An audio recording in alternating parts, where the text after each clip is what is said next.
Ignore करने की कोशिश की, मगर कुछ देर रेजिस्ट करने के बाद वो अपने आप को रोक नहीं पाई और दरवाजा खोलकर दौड़कर आकाश के पास जाने लगी। आकाश का हाथ पिलर से फिसल गया और आकाश जमीन पर जा गिरा। आकाश की आंखें भारी हो रही थीं। आकाश की हालत देखकर श्रेया समझ चुकी थी कि आकाश सचमुच तकलीफ में था। श्रेया आसपास आकाश के बॉडीगार्ड्स और असिस्टेंट को ढूंढने लगी। श्रेया जानती थी कि आकाश गुलेरिया दिल्ली बिजनेस की दुनिया का बहुत बड़ा नाम था और अक्सर कभी भी आकाश कहीं अकेला आता जाता नहीं था। उसके साथ उसके अपने सिक्योरिटी गार्ड और असिस्टेंट की एक फौज साथ साथ चला करती थी। मगर श्रेया ये देखकर हैरान थी कि कोई आकाश की कार के पास नजर नहीं आ रहा था और ना ही कोई आकाश की मदद करने सामने आ रहा था। श्रेया ने जोर से आवाज लगाते हुए कहा, हेलो, कोई है यहाँ? क्या कोई मिस्टर गुलेरिया के साथ यहाँ आया है? जब श्रेया को कोई रिस्पांस नहीं मिला तो वो जमीन पर पड़े आकाश को देखने लगी। आकाश की आंखें बंद हो रही थीं और सांसें भी धीमी पड़ने लगी थीं। आकाश कुछ बड़बड़ा रहा था। श्रेया समझ नहीं पा रही थी कि आकाश क्या कर रहा था। तभी श्रेया छुपकर आकाश के पास आई। आकाश अटकती हुई आवाज में श्रेया से कह रहा था, चाहे कुछ भी हो जाए, मुझे हॉस्पिटल नहीं जाना। ये कहते हुए आकाश बेहोश हो गया। श्रेया को समझ नहीं आ रहा था कि वो करती तो क्या करती। श्रेया जानती थी कि आकाश के सिक्योरिटी गार्ड्स यहीं कहीं मौजूद होंगे।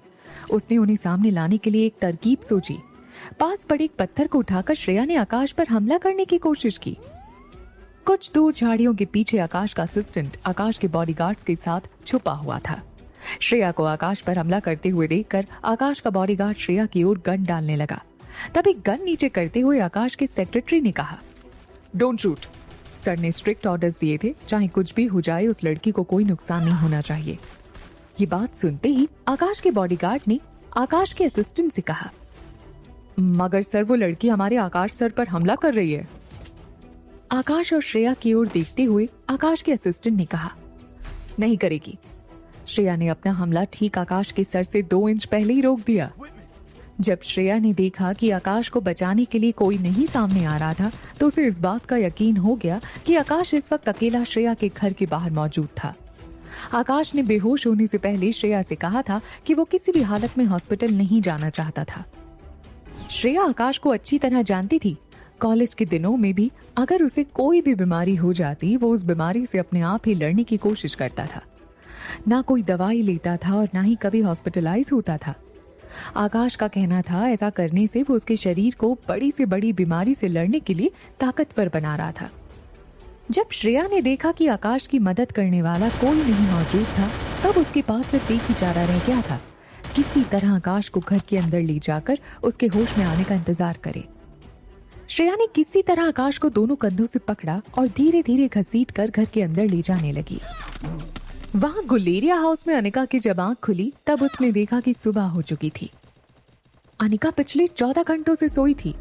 जब अनिका ने देखा कि बिस्तर में उसके बगल पर आर्यन मौजूद नहीं था तो वो एक झटके से जाग गई। अनिका ने सोचा था कि आर्यन को आकाश श्रेया के घर से पिक कर लेगा, मगर जब अनिका ने देखा कि आर्यन कमरे में मौजूद नहीं था तब उसने तुरंत अपना फोन चेक किया। अनिका के फोन पर श्रेया के कई सारे मिस कॉल और चैट मैसेजेस के नोटिफिकेशन पेंडिंग थे। हर मैसेज में श्रेया ने अनिका से पूछा था, आर यू अवेक? अनिका नहीं समझ पा रही थी कि आखिर श्रेया ने इतने सारे कॉल क्यों किए थे। आर्यन काफी शांत और समझदार बच्चा था, किसी को परेशान नहीं करता था। फिर अचानक ऐसा क्या हो गया था कि श्रेया ने इतने सारे मैसेजेस और मिस्ड कॉल्स दिए थे। अनिका ने बिस्तर पर बैठे हुए अंगड़ाई ली और श्रेया को मैसेज किया, मैं जाग गई हूँ, बोलो इतने कॉल क्यों किए? Is everything okay? Message deliver होने के कुछ ही सेकंड में श्रेया का कॉल अनिका के फोन स्क्रीन पर फ्लैश होने लगा। जैसे अनिका ने कॉल उठाया, श्रेया ने ऊंची और इरिटेटेड आवाज में अनिका से कहा, तुम पिछले 14 घंटे से सो रही हो। क्या तुम भूल चुकी हो कि तुम्हारा एक बेटा भी है जिसे तुम्हें मेरे घर पिक करने आना था? श्रेया वैसे तो काफी शांत स्वभाव की लड़की थी, कभी किसी तरह की इरिटेशन या गुस्से से किसी के साथ बात नहीं करती थी, मगर आज श्रेया की आवाज सुनकर अनिका को ऐसा महसूस हो रहा था जैसे वो किसी तरह आर्यन से पीछा छुड़ाना चाह रही थी। अनिका ने श्रेया को शांत करते हुए पूछा, काम डाउन बेबी, क्या हुआ तुम्हें आज? क्या मैंने तुम्हें परेशान किया? कुछ देर फोन पर खामोश रहने के बाद श्रेया ने अनिका से कहा, तुम बस आर्यन को इसी वक्त मेरे घर से पिक कर लो और साथ साथ तुम्हारे बड़े भाई को भी ले जाओ।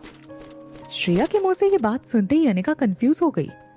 अनिका समझ नहीं पा रही थी कि आखिर श्रेया ऐसा क्यों कह रही थी। अनिका ने श्रेया से पूछा, बड़ा भाई, ये तुम क्या कह रहे हो? तुम किसकी बात कर रहे हो? श्रेया ने फिर से अपनी आवाज ऊंची करते हुए अनिका से कहा, कितने बड़े भाई हैं तुम्हारे? अनिका श्रेया का ये सवाल सुनते ही सोच में पड़ गई। गुलेरिया परिवार में अनिका के काफी भाई थे, जिनमें से ज्यादातर अनिका से बड़े थे। शायद सारे भाइयों में सिर्फ ओमकार ही ऐसा था जो अनिका से उम्र में छोटा था, बाकी सारे अनिका के बड़े भाई थे। मगर शायद अब अनिका जान चुकी थी कि श्रेया किस बड़े भाई की बात कर रही थी। अनिका ने दबी हुई आवाज में श्रेया से पूछा, क्या आकाश की बात कर रही हो तुम? जवाब देते हुए श्रेया ने गुस्से से अनिका से कहा, अगर तुम आधे घंटे के अंदर अपने बेटे और बड़े भाई को मेरे घर से नहीं ले गई तो समझ लेना हमारी दोस्ती हमेशा हमेशा के लिए खत्म। ये कहने के बाद श्रेया ने फोन डिस्कनेक्ट कर दिया। अनिका जान चुकी थी कि श्रेया सचमुच काफी गुस्से में थी। जरूर कोई ऐसी बात हुई थी जिससे श्रेया इमोशनली इतनी डिस्टर्ब लग रही थी। अनिका ने जल्दी से अपना फोन चार्जिंग पर रखा और शावर लेने चली गई।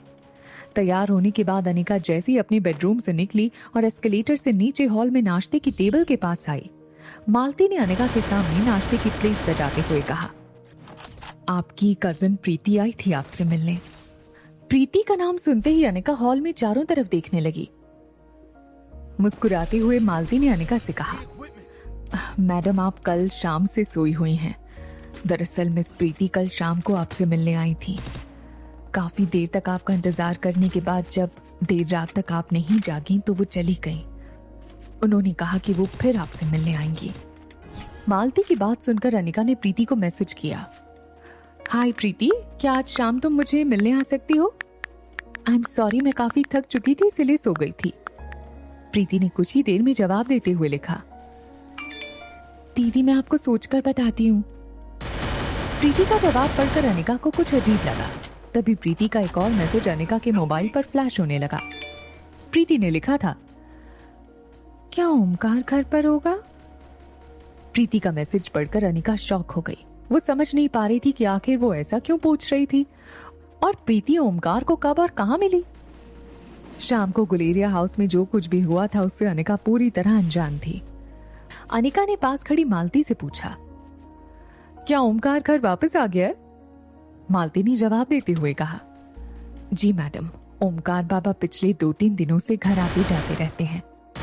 ये जवाब सुनकर अनिका ने मालती से पूछा, क्या वो घर आज भी वापस आएगा? मालती ने अनिका की प्लेट में नाश्ता रखते हुए कहा, कुछ कहा नहीं जा सकता मैडम, पर मुझे नहीं लगता कि आज ओमकार बाबा घर लौटेंगे। अक्सर 2-3 दिन घर पर आने के बाद वो कई दिनों तक गायब रहते हैं। मालती की ये बात सुनते ही अनिका ने प्रीति को मैसेज में लिखा, नहीं ओमकार घर पर नहीं होगा।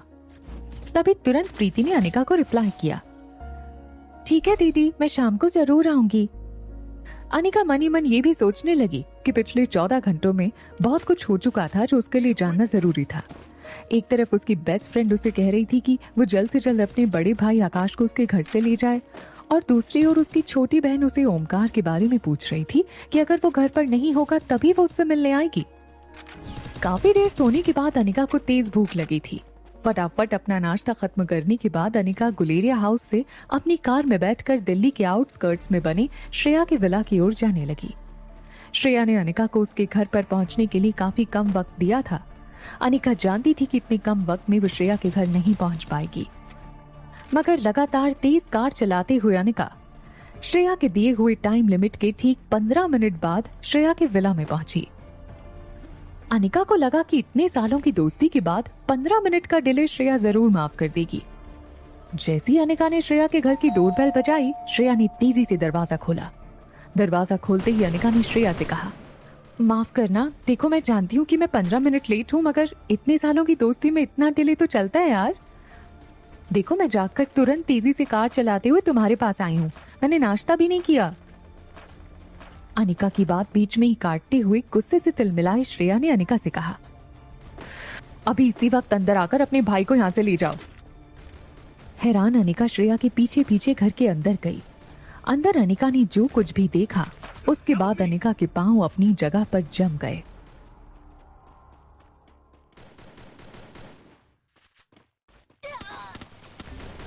श्रेया के घर के अंदर दाखिल होते ही अनिका ये देखकर हैरान हो गई कि आकाश गुलेरिया बड़े ही आराम से श्रेया के लिविंग हॉल में सोफे पर बैठकर अपनी टांग पे टांग चढ़ाकर न्यूज़पेपर पढ़ रहा था।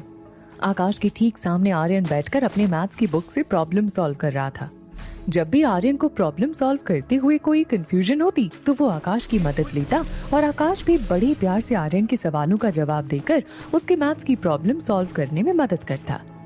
श्रेया तेजी से आकाश के पास गई और आकाश के हाथ से न्यूज़पेपर खींचते हुए श्रेया ने आकाश से कहा, तुम्हारे लिए मैंने पिकअप सर्विस अरेंज करवा दी है, अब तुम जा सकते हो यहाँ से।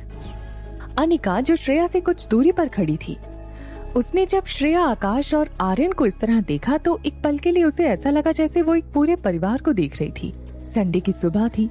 हस्बैंड वाइफ अपने छोटे मोटे झगड़ों में लगे हुए थे और बच्चा दोनों की बातों को इग्नोर करते हुए अपना होमवर्क कर रहा था। अचानक ही अनिका के कानों पर श्रेया की तेज आवाज पड़ने लगी। श्रेया आकाश से कह रही थी, तुमने दवाई खा ली है, नाश्ता भी कर लिया है और कल रात से लेकर अब तक काफी आराम भी हो चुका है। मुझे लगता है अब तुम्हें यहाँ से जाना चाहिए। श्रेया काफी गुस्से में थी। वहीं आकाश के चेहरे पर हल्की सी मुस्कान थी। आकाश बड़े प्यार से श्रेया की ओर देख रहा था, मगर श्रेया अपने दोनों हाथ फोल्ड करके ऊपर देखने लगी। श्रेया इंतजार कर रही थी कि कब आकाश खड़े होकर उसके बंगले से निकल जाए। आकाश ने अपना एक हाथ अपने पेट पर रखा और धीरे से खड़े होने की कोशिश की। आकाश की हालत पहले से काफी बेहतर नजर आ रही थी, मगर अभी भी उसके पेट में हल्का हल्का दर्द महसूस हो रहा था। आकाश ने जब सोफे से उठने की कोशिश की तो उसके कदम लड़खड़ाए और वो अपना बैलेंस घुमाकर श्रेया के ऊपर गिरा। आकाश ने अपने दोनों हाथ श्रेया के कंधों पर रख दिए। एक पल के लिए श्रेया को ऐसा लगा जैसे उसे आकाश के हाथों को झटक देना चाहिए, मगर वो जानती थी कि आकाश को पेट में पेन हो रहा था।